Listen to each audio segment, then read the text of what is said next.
ప్రార్థన చేస్తున్నాం. తర్వాత బాలకృష్ణ గారు ఒక భాగంలో వాక్యం చెప్తారు. ప్రార్థన చేస్తున్నాం. ప్రేమగల మా తండ్రి దయగలవాడానికి స్తోత్రాలు నాయన. అయ్యా ఇప్పటి వరకు నాయన మమ్మల్ని కాచి కాపాడి సజీవు లెక్కలు ఉంచి తండ్రి ఇక్కడికి తీసుకొచ్చి ప్రభు మేమందరం కలిసి ప్రార్థన చేయడానికి సంతోషించడానికి ప్రయత్నం చేసి ప్రభు ఆ స్తోత్రాలు ప్రార్థనలో ఉన్నారు, ఆటల్లో ఉన్నారు. వాటిలో కూడా మీరు సహాయకుడు ఉండండి. ఈ యొక్క భర్తలేని నాయన నీ చేతులకు అప్పచెప్తున్న బిడ్డని ఆయన నన్ను కూడా కాచి కాపాడి ఆదరించు. ఇక్కడి నుంచి సంవత్సరాలు కూడా క్షేమాభివృద్ధితో ఆశీర్వాదాలతో మేలుతో నింపమని లైఫ్ నాయన మంచిగా సెటిల్ చేయమని బిడ్డను నాయన నీ రక్కల చట్టం దాసి మీరు గురించి ఆదరిస్తారని బ్రతిమలాడుకుంటూ మమ్మల్ని మేము తగ్గించుకుని మిమ్మల్ని హెచ్చిస్తూ ఈ చిన్న ప్రార్థన ఆలకించమని సేది వినామనుడు క్షమాపణము. దేవునికి స్తోత్రములు. వచ్చిన ప్రతి ఒక్కరికి వందనాలు. ఘనదేవుడు మహోన్నతుడు సర్వశక్తిమంతుడైనటువంటి ప్రభు మరి ఈరోజు లక్కీ పుట్టినరోజు అందుని బట్టి మనందరం కూడా ఇక్కడ కొనుక్കൂడి ఉన్నాం. అందుని బట్టి ఘనదేవునికి స్తోత్రములు. బైబిల్ గ్రంథము చెప్తూ ఉన్నది మరి బర్త్డే జరపవచ్చా జరపకూడదు. చాలామంది మరి బర్త్డే జరపకూడదు. యేసుక్రీస్తు ప్రభువారు పుట్టినప్పుడు బర్త్డే జరగలేదు అని చెప్తూ ఉంటారు. అయితే పిల్లరా మరి యేసుక్రీస్తు ప్రభువారు పుట్టినప్పుడు బర్త్డే జరిగిందా జరగలేదా అని మనం చూస్తే లూకా రాసినటువంటి సువార్త 2వ అధ్యాయం, లూకా సువార్త 2వ అధ్యాయం 8వ వచనం నుంచి 14వ వచనం వరకు మనం చదివితే కొన్ని విషయాలు అక్కడ ఆ దేశంలో కొందరు గొర్రెల కాపరులు పొరములో ఉండి రాత్రి వేళ మందను కాచుకొని చుండగా ప్రభుదూత వారి యొద్దకు వచ్చి నిలిచెను. ప్రభు మహిమ వారి చుట్టూ ప్రకాశించినందున వారు మిక్కిలి భయపడి అయితే ఆ దూత భయపడకుడి ఇదిగో ప్రజలందరికీ కలగబోవు మహా సంతోషకరమైన సువర్తమానము నేను మీకు తెలియజేయుచున్నాను. దావీదు పట్టణమందు నేడు రక్షకుడు మీ కొరకు పుట్టి ఉన్నాడు. ఈయన ప్రభువైన క్రీస్తు. దానికి ఇదే మీ కానవారు. ఒక శిశువు ఒత్తి గుడ్డలతో చుట్టబడి తొట్టిలో పండుకొని ఉండుట మీరు చూచెదరని వారితో చెప్పాను. వెంటనే పరలోక సైన్య సమూహం ఆ దూతతో కూడా నుండి సర్వోన్నతమైన స్థలములలో దేవునికి మహిమయు ఆయనకిష్టులైన మనుషులకు భూమి మీద సమాధానం కలుగుగాక అని దేవుని స్తోత్రము చేయుచుండెను. ఇక్కడ పాట పాడారు 13వ వచనంలో. వెంటనే పరలోక సైన్య సమూహము అంటున్నారు. అంటే దేవుని యొక్క దూతలు ఎంతమంది దూతలు దిగారో తెలియదు, కానీ ఒక సమూహము దిగిందండి. పరలోకము నుంచి సైన్య సమూహము భూలోకానికి దిగి వాళ్ళు మరి యేసు యొక్క పుట్టుకను వాళ్ళు జరుపుతూ ఉన్నారు. ఏమనంటే సర్వోన్నతమైన స్థలములలో దేవునికి మహిమయు ఆయనకిష్టులైన మనుషులకు భూమి మీద సమాధానము కలుగునుగాక అని దేవుని స్తోత్రము చేయుచుండెను. దేవునికి స్తోత్రం. ఈ యొక్క వచనాన్ని బట్టి నేను ఏమంటానంటే పిల్లరా, మరి ఖచ్చితంగా దేవుని దూతలు భూమి మీద ఉన్నటువంటి వ్యక్తులకి యేసుక్రీస్తు ప్రభువారు పుడతాడు అని తెలుసు, మెస్సియా పుడతాడు అని తెలుసు, రక్షకుడు పుడతాడని తెలుసు. కానీ ఎప్పుడో కరెక్ట్గా టైం తెలియదు. కానీ పరలోకము నుంచి మరి దేవుని దూత వచ్చి మరి మీ కొరకు రక్షకుడు పుట్టి అన్నాడు. ఇది మహా సంతోషకరమైనటువంటి శుభవర్తమానము. ఇది మామూలు సంతోషం కాదు, మహా సంతోషం అంటున్నాడు. మన కుటుంబాలలో పిల్లలు పుట్టినప్పుడు కుటుంబంలో ఉన్నటువంటి మరి 2 కుటుంబాలు చాలా సంతోషపడుతూ ఉంటాయి కదండి. చాలా సంతోషపడుతూ ఉంటాయి. నాకు కుమారుడు పుట్టాడు, నాకు కుమార్తె పుట్టిందని 2 కుటుంబాలు మరి సంతోషపడుతూ ఉంటాయి. అటువైపు కుటుంబం నుంచి ఇటువైపు కుటుంబం నుంచి బంధువులందరూ కూడా చెప్తూ ఉంటారు, నాకు మంచి శ్రేష్టమైనటువంటి కుమార్తె పుట్టింది, కుమారుడు పుట్టాడు అని చెప్తూ ఉంటారు.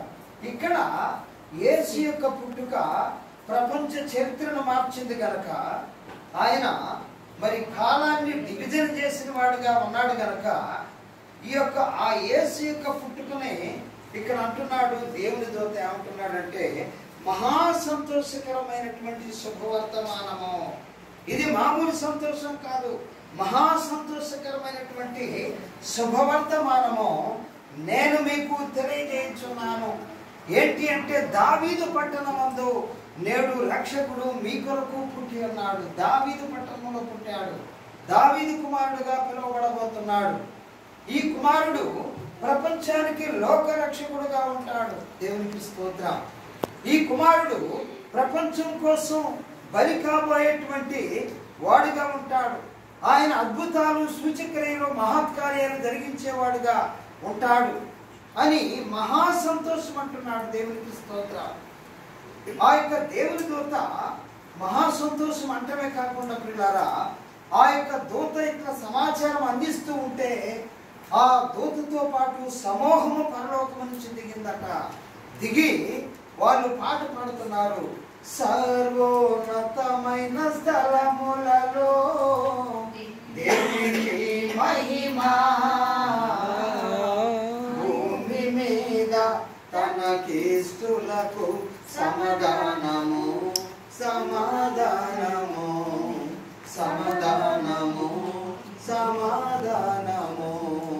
యేసుక్రీస్తు పుట్టెను బేత్లెహేమునందున, మనకెంతో ఆనందము, మనకెంతో సంతోషం. దేవునికి స్తోత్రం. హల్లెలూయా. యేసు యొక్క పుట్టుక మహా సంతోషము అని వాక్య భాగాన్ని మనం చూసాం. పరలోకము నుంచి సమూహము భూమి మీదకి దిగి పండగ జరిపింది అని మనం చూస్తూ ఉన్నాం. దేవునికి స్తోత్రం. అంటే ఈ వాక్యాన్ని బట్టి మనం యేసు యొక్క పుట్టుకని పండగ జరుపుకోవచ్చా, జరుపుకోకూడదా? మీరే చెప్పండి. ఈ వాక్యాన్ని బట్టి ఖచ్చితంగా మనము క్రీస్తు యొక్క పుట్టుకను, ఎందుకంటే బైబిల్ గ్రంథం చెప్తూ ఉన్నది, ఆయన పుట్టుక కోసం మరి బైబిల్లో ఉన్నటువంటి ప్రవక్తలందరూ ఎదురు చూశారు. ఆయన పుట్టుక ఎప్పుడు ఎప్పుడు ఎప్పుడు ఎప్పుడు ఎప్పుడు వచ్చేసింది. దేవునికి స్తోత్రం. అయితే ప్రియులారా, మరి ఈ దినాన లక్కీ మరి ఈ కుటుంబంలో మరి మహేష్ని మరి నిస్సీని దేవుడు ప్రేమించి మరి 2వ బాబుగా దేవుడు మరి మొట్టమొదట ప్రిన్స్ని ఇచ్చి ఉన్నాడు దేవుడు. అదేవిధంగా లక్కీని మరి ఇచ్చి ఉన్నాడు. కాబట్టి ఈరోజు ఆయన యొక్క పుట్టుకనే మనమందరము కూడా మరి పండగ దినముగా మరి మనమందరము కూడి మరి దేవునికి కృతజ్ఞతాస్తుతులు చెల్లించుచు ఆ కుటుంబంతో మనమందరము కూడా ఉన్నాం. దేవునికి స్తోత్రం. ఆ బాబుని దేవుడు అత్యధికమైనటువంటి దీవెనలతో నింపునట్లుగా మనమందరము కూడా ప్రార్థన చేద్దాం. చిన్న ప్రార్థన చేసి, స్తోత్రములు తండ్రి, పరిశుద్ధుడైన ప్రభువా, లక్కీని జ్ఞాపకం చేసుకొని దీవించండి. అయానికి వందనాలు చెల్లిస్తూ ఉన్నాం ప్రభువా. కార్యక్రమం చూపించండి. ఆ కుమారుడిపై నీ దక్షిణ హస్తాలను చెల్లించండి ప్రభువా. మహేష్ని నిస్సీని ప్రేమించి ఆ కుమారుని అనుగ్రహించి ఉన్నావు తండ్రి, నీకు వందనాలు చెల్లిస్తూ ఉన్నాం. దీవెనలతో ప్రకటించండి తండ్రి. అయా క్రీస్తు యొక్క పుట్టుక ప్రపంచానికి సంతోషమైతే, అయా మహా సంతోషమైతే, అయా లక్కీ యొక్క పుట్టుక మా కుటుంబాలకి ఎంతో సంతోషాన్ని ఇచ్చింది ప్రభువా. నీకు వందనాలు చెల్లిస్తూ ఉన్నాం. ఆ కుమారుని దీర్ఘాయుస్సుని ప్రకటించాలి. ఆ కుమారుడికి 100 పుట్టినరోజులు అనుగ్రహించండి ప్రభువా. దీవెనలతో ప్రకటించమని యేసు నామమున అడిగి వేడుకొనుచున్నాము తండ్రి. ఆమేన్. ఆమేన్. దేవుని స్తోత్రం. హల్లెలూయా. యెషయా 44 అధ్యాయం 1-2 వచనం. 44 అధ్యాయం ఆయనను నా సేవకుడగు యాకోబు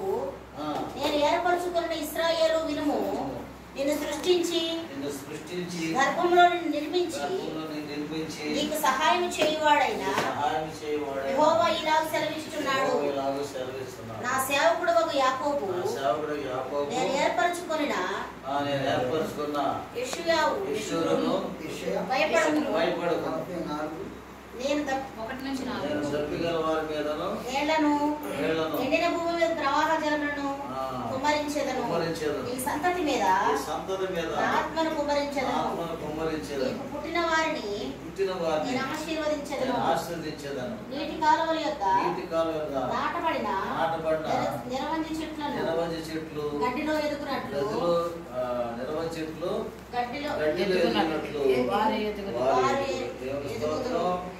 దేవుని స్తోత్రం. హల్లెలూయా. పుట్టుకనేది దేవుడు అనుగ్రహించిన గొప్ప భాగ్యం, గొప్ప సంతోషం.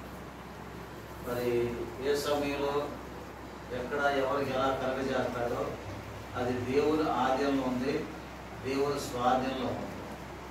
దేవుడిచ్చే అనుగ్రహం చాలా సంతోషకరమైనది, దీవునికరమైనది. ఎంత డబ్బున్నా, ఎన్ని ఆస్తులున్నా, ఎంత కోటీసులైన లక్షాధికారులు చదువు విద్యాబుద్ధులు కలిగి ఉన్నప్పుడు కూడా దేవుని కృపలో, దేవుని మహిమలో మనం నడుస్తున్నప్పుడు అడిగేది ఏమిటంటే నీకు వివాహం అయిందా, నీకు ఎంతమంది పిల్లలు అనే సందర్భంగా వచ్చిస్తూ ఉంటారు. నీకు ఎంత ఆస్తి ఉంది, నువ్వు కోటీసుడువా, నీకు పొలాలు ఉన్నాయా అని అడగరు.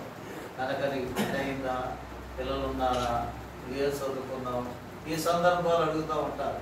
కనుక ప్రాముఖ్యమైనది ఏమిటంటే పుట్టుక అనేది చాలా దీవెనకరమైన, సంతోషకరమైన, ఆశీర్వాదకరమైన విషయం. నేను వివాహం నిమిత్తం ప్రార్థన చేయడానికి ఏకాంతానికి వెళితే దేవుడు ఇచ్చిన మాట ఏమిటంటే నీకు కుమారులు కుమార్తెలను నీకు అనుగ్రహిస్తున్నానని దేవుడు గొప్ప మాట సెలవించాడు. కానీ మ్యారేజ్ విషయం ప్రార్థన చేస్తుంటే దేవుడు ఇచ్చిన గొప్ప ధన్యత ఏంటంటే నీ కుమారులు కుమార్తెల్ని నేను నీకు అనుగ్రహిస్తానని వాగ్దానం చేశాను. దేవుడు చేసిన వాగ్దానం అపరితమైన, దేవుడు ఇచ్చిన వాగ్దానం చాలా దీవునికరమైన ఆ వాగ్దానం. ఆ మాట మరి తరాలు మారిపోయినా, మరి తరతరాలు మారిపోయినా, మరి ఏది మారినప్పుడు కూడా దేవుడిచ్చిన ఆ వాగ్దానం తరతరాలు కూడా నిలబెట్టి నడిపించగలిగిన వాడు యేసయ్య అన్నమాట. నిన్ను సృష్టించి ఏముందని యెషయా గ్రంథంలో దేవుని యొక్క వాగ్దానం, దేవుని యొక్క బిడ్డకు ఇచ్చిన వాగ్దానం నిన్ను సృష్టించి గర్భంలో నిన్ను నిర్మించి నీకు సహాయం చేయవాడు యెహోవా నిన్ను సృష్టిస్తాను, గర్భంలో నిర్మిస్తాను, నీకు సహాయం చేస్తాను. కనుక నువ్వు భయపడవద్దు. నీ దప్పిగని వాళ్ళ మీద నీళ్లను, ఎండిన ప్రవాహం జలం మీద కుమ్మరించేవాడుగా నీ సంతతిని చేస్తానని వాగ్దానం. నీ సంతతిని నా ఆత్మను, నీ సంతతి మీద నా ఆత్మను కుమ్మరిస్తాను, నీ పుట్టిన వారిని నేను ఆశీర్వదిస్తాను. నిరవని చెట్లు నీటి కాలువలత నాటబడి నిరవని చెట్లు గడ్డిలో ఎదిగినట్లు వారిని బిడ్డలు ఎదుగుతూ ఉంటారు అనేది ఇక్కడ దైవజనుడు దేవుడిచ్చిన వాగ్దానం అన్నమాట. కనుక దేవుడిచ్చిన వాగ్దానం దేవుని బిడ్డలకు ఇచ్చే కుమారులు కుమార్తెలు ఎలా ఉంటారంటే వాళ్ళు నీతిమంతులు ఉంటారు, తల్లిదండ్రులకు మంచి పేరు తెచ్చేవారు ఉంటారు. కనుక వారు పిచ్చివారుగాను, తిక్కులోడుగా, లేకపోతే అమాయకులుగా వారి జన్మ ఉండదు. దేవుడు వాగ్దానం వారిని మంచి అనుభూతి కలిగిన వారుగాను, తెలివి కలిగిన వారు, విమోచన కలిగిన వారుగా, ఆ జ్ఞానవంతులుగా దేవుడు సిద్ధపరుస్తుంది. ఎందుచేతంటే దేవుడే వారికి సహాయం చేస్తారు. కనుక ఎంతమంది ఎన్ని సహాయం చేసినా అది నిలబడదు. కానీ దేవుడిచ్చిన సహాయం చాలా గొప్ప సహాయం. దేవుని యొక్క ఆశ్చర్యకరమైన విషయం ఏమిటంటే మ్యారేజ్ అయిన కొత్తలో నా భార్య 5 సంవత్సరాలు గడిచిన తర్వాత ఎప్పుడైనా ఒక చీర కొన్నావా, జాకెట్ కొన్నావా అని అడిగింది. సేవ దినాలు, కష్ట దినాలు, శ్రమ దినాలు, ఆర్థిక పరిస్థితులు, చాలా లోటు పరిస్థితులు, అలాంటి సమయంలో అడిగినప్పుడు నేను కొంటాను అని అనుకోకుండా, నీ బాధ తీరుస్తాను కూడా అనుకోకుండా, నేను కొంటే ఒక చీర కొంటాను, నేను కొంటే ఒక చీర కొంటాను, యేసయ్య కొంటే నీకు 10 చీరలు కొంటాడు, అది 10 చీరలు కావాలా, ఒక చీర కావాలా కోరుకో అని అన్నప్పుడు నాకు 10 చీరలు కావాలి. ఆ మాటను బట్టి దేవుడు నేను కొనకుండానే ఆమె దేవుడు ఆశ్చర్యకరంగా స్వస్థత పొందిన వారు, లేకపోతే అభిమానులు, లేకపోతే దేవుని బిడ్డలో ఆమె దేవుడు కానుగా ఇచ్చేస్తూ ఉండేవాడు. దేవుడు కప్పులు బట్టి బీరోలు ఎండిపోయి కనుక మనిషి కొనాలి అది నిలబడదు, కానీ దేవుడిచ్చే ఆశీర్వాదం అది నిలబడుతుంది అన్నమాట. దేవుడిచ్చిన ఆశీర్వాదం సమృద్ధికరంగాను దీవునికరంగా నిలబడదు. కనుక దేవుడు సహాయం కావాలి, కానీ మనుషుల సహాయం వరకు ఎప్పుడు కూడా ఎదురు చూసేవారుగా ఉండకూడదు. మరొక వాక్యాన్ని చదివి మనం ముగించేసుకున్నాం. 22వ కీర్తన 9వ శరణంలో ఆ కీర్తనకారుడు కూడా 22వ కీర్తనలో గర్భము నుండి నన్ను తీసినవాడు నీవే కదా, నేను నా తల్లి వద్ద స్తన్యపానము చేయుచుండగా నీవే కదా నాకు నమ్మిక పుట్టించావు. గర్భవాసినైన మొదలుకొని నాకు ఆధారం నీవే. నా తల్లి నన్ను కన్నను మొదలుకొని నా దేవుడు నీవే. శ్రమ వచ్చి ఉన్నది, సహాయం చేసేవాడు ఎవరు కూడా లేడు. నాకు దూరముగా ఉండవద్దు ప్రభా, నువ్వు నాకు ఎప్పుడు దూరంగా ఉండవద్దు. ఎందుకంటే గర్భంలో నన్ను నిర్మించావు, మరి గర్భంలో నాకు ఏర్పాటు చేసావు. గర్భంలో కావాల్సిన ఆహారాన్ని, గాలిని, సమస్తాన్ని సమకూర్చావు. తల్లి గర్భంలో ఉన్నప్పుడు నన్ను ఆదరించి, నన్ను పోషించి, సమస్తం కూడా నాకు అవసరాలు తీర్చి, నా కాళ్ళు, చేతులు, నోరు సమస్తం అనుగ్రహించిన దేవుడు కనుక గర్భంలోంచి నన్ను బయటికి తీసావు. బయటికి తీసే వరకు నీ కాపుదల, నీ ఆదరణ, నీ కృప నా మీద ఉంది. నా తల్లి యొక్క స్తన్యపానం చేస్తుండగా నీవు నాకు నమ్మకం పుట్టించావు. దేవుడు నన్ను పుట్టించాడు కనుక ఈ ధన్యత నాకు దొరికింది. భూలోకాన్ని చూసే ధన్యత, తల్లి దగ్గర పాలు త్రాగే ధన్యత, తల్లి ద్వారా పోషించబడే ధన్యత, ఇలాంటి ధన్యత తల్లినిచ్చావు, తండ్రినిచ్చావు. కనుక గర్భవాసం మొదలుకొని నాకు ఆధారంగా ఉన్నావు. నా తల్లి నన్ను కన్నులు మొదలుకొని నా దేవుడిగా ఉన్నావు కనుక సహాయం చేయవాడు, రక్షించేవాడు నేను కనుక నాకు దూరంగా ఉండు. భూలోకంలో ఒక తల్లినిచ్చావు, ఒక తండ్రినిచ్చావు, ఒక ఆదరనిచ్చావు. నాకు కావాల్సిన అవసరతలన్నీ వారి ద్వారా తీరుస్తున్నావు కనుక నాకు దూరంగా ఉండవద్దు. నా తల్లిని, తండ్రిని నాకు అనుకూలంగా పోషించేవారుగా నిలబెట్టి నాకు కాపాడు ప్రభాని భక్తుడు దేవుని దగ్గర నీవే నాకు ఆధారం. నేను పండుకుంటాను, నిద్రపోతాను, మేలుకుంటానని భక్తుడు దేవుని దగ్గర ధ్యానం చేస్తున్నాడు. దేవునికి అద్భుతకరమైన గర్భవాసి, గర్భం నుంచి బయటకు వచ్చే వారికి దేవుడు కాపాడాడు కనుక ఈరోజు మనం దేవుని కృపలో నిలబడగలుగుతున్నాం. దేవుని ద్వారా ఆశీర్వాదాన్ని పొందగలుగుతున్నాం, దేవుని ద్వారా దీవెన పొందగలుగుతున్నాం. అలా కాకుండా ఇప్పుడు కోడిగుడ్డు ఉంది, కోడిగుడ్డు రోజు మనం దాని మీద పిల్ల వస్తుందని దాని మీద కొడతా ఉంటే అది చివరికి అది మురిగిపోయి అది పనికి రాబడిపోవాలి. కానీ లోపల ఉన్న పిల్లే రోజు కొంచెం కొంచెంగా అది ముక్కుతో పొడుస్తూ బయటకు వస్తే బయటికి పిల్ల వస్తుంది అన్నమాట. అలాగే మనం ఎంత బయట ఎంత నేర్పుగా, ఎంత మనం కఠినంగా ఎన్ని ఉపదేశాలు చేసినా వారి మనసులో మారవు. కానీ లోపల అంతరాత్మలో వారికి ఆలోచన వచ్చి, మంచి ఆలోచన వచ్చి, ఆ మంచి ఆలోచన ద్వారా వారి పిల్లల బయటపడుతుందో ఆ కోడి పిల్ల. అలాగే మనం మంచి ఆలోచన కలిగితే వారి జీవితాల్లో అద్భుతకరంగాను దేవునిగా నిలబడతాయి. కనుక దేవుడిచ్చే ఆలోచన ఏమిటంటే వారి మనసులో వారికి ఆలోచన కలిగించి నేను మంచి పని చేస్తున్నానా, ఏ పని చేస్తున్నా ఆలోచన కలిగి ఈ కోడిగుడ్లో ఉన్న పిల్ల తన ముక్కుతో ఎలా పొడుచుకుంటూ బయటికి వచ్చిన పిల్ల ఎలా తయారవుతుందో అలాంటి ఆలోచన కలిగి ఉంటే అది ఆశీర్వాదకరమైన విషయం. కానీ లేదా అస్తమానం పైన ఏదో గద్దిస్తూ కోపడుతూ అలా చేసి ఎలా చేసి ఎన్ని చేసినా కూడా అది ఉపయోగం లేని పని. కనుక దేవుడి ద్వారా జరిగే కార్యం గొప్పది. కానీ మన ఆలోచన, మన విధానం, మన దృక్పథాలని వేరుకుంటే కనుక దేవుడి ద్వారా సృష్టించబడ్డాం, దేవుడితో నిలబడ్డాం. ఆయన బిడ్డలుగా నిలబడి ఆయన గ్రంథాన్ని పట్టుకుని చదువుతూ ప్రార్థిస్తూ దేవుని యొక్క మన తర్వాత మన బిడ్డలకు కూడా ఇచ్చే భాగ్యాన్ని దేవుడు అనుగ్రహించాడు కనుక అంతకన్నా ధన్యత కలిగింది. భూలోకంలో ఏది కనుక అంతకంటే మించిన భాగ్యవంతులుగా దేవుడు సిద్ధం చేశాడు కనుక దేవుని స్తుతించుదాం, గణపరచుదాం. బాబు విషయం, మరి పెద్ద బాబు కృషి విషయం, అలాగే మహేష్ విషయం, మరి నిశ్చయ విషయం కూడా మరి బాబు నాయనమ్మ గారు ప్రార్థన చేస్తారు. బాబు నాయనమ్మ గారు ప్రార్థన చేస్తారు. ప్రార్థన చేసుకున్నాం.